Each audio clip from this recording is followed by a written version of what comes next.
industry को तिमी Messi को फैन म हो बादशाह हामी को परो तिमीलाई थाहा छ हाम्रो शिरमा भगवानको हात छ पहिला जिस्को त्यो हामीलाई गाउँले भन्दै अहिले गाउँलेले इन्डस्ट्री हाँक्छ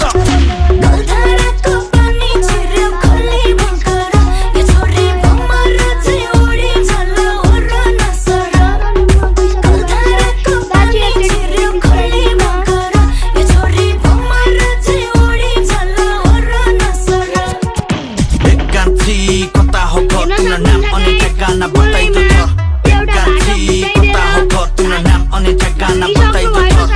बताइदेऊ तिम्रो नाम अनि थर सोझो केटा घर तिम्रो थाहा तलिमा तिमी स्वर्गको अप्सरा धरतीमा झर्यो भने फड्काजी परे तिमीलाई काट छाडिन्छ हो बासै कति राम्रो देखेको मेरी बासै तिमीलाई देखेपछि मेरो पनि मन पटारियो अनि रोकिएला जस्तो